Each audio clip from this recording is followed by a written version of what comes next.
Hey everyone, Una of Little O Nutrition, talking to you today about clean eating and more specifically why I encourage you to avoid clean eating this January and forevermore. So clean eating kind of died a death in 2016, but I have seen it kind of being revived on some channels on social media. So I wanted to address it on here, and I'm not going to talk about it anymore. Maybe just a little bit. But so clean eating kind of has this premise of only eating whole foods and avoiding processed foods, and that by doing that you will be healthful and wonderful and clean. So that means that really it's a restrictive diet with the mask of healthy eating. Why do I say it's a mask of healthy eating? Because it's not truly healthy eating, right? A restrictive diet is never healthy. So the premise of clean eating is that you, like I said, you only eat whole, unprocessed foods. So you basically are limited then to fresh fruit and vegetables, meat, fish, poultry, eggs, nuts and seeds. And I find it a bit hypocritical because some people in like the clean eating gang will have things like almond milk. I mean, almond milk is highly processed, but okay, fine, you can have that, but you can't have a yogurt. That makes no sense to me. And because it's so restrictive, you're literally cutting out whole food groups, you know? I mean, fats are limited, sugar is limited, dairy is limited, or any other source of calcium, vitamins. It's crazy restrictive.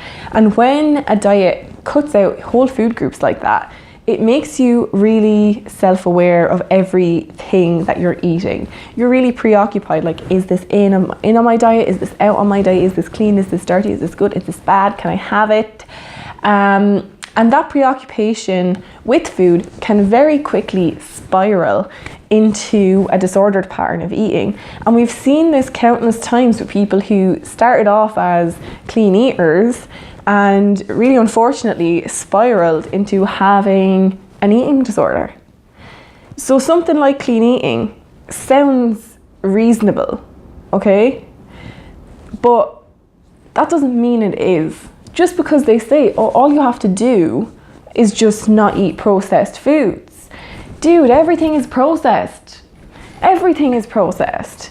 And having that worry about literally everything you're eating and wanting to be part of the clean eating crew really puts pressure on people to like kind of be perfect as well as, you know, be careful of exactly everything that they're eating. And that's really not healthy. That's not healthy. You should be allowed to eat whatever you want. And the last thing I'm going to say about it is when you're on such a restrictive diet, it's not only dangerous for your relationship with food, but it's dangerous for all your relationships, because having a restrictive diet does not go hand in hand with socializing. You know, like you can't go out to eat if you're on a really restrictive diet. You don't want to invite friends over because they're not on your restrictive diet, or they don't want to invite you over because they don't want to accommodate your restrictive diet, right? It's just not fun times. So if you're there this January thinking, I'll follow clean eating, you're becoming obsessed with every bit of food you're eating, you're locking yourself in your house because you don't want to go out in the world of temptation or whatever. It's just a shitty place to be. Why do that to yourself? You don't have to do that. There's another way. There's another way. And if you want help with that, please get in touch with me and don't resort to another fad diet, which clean eating is. And now I hope clean eating dies forever.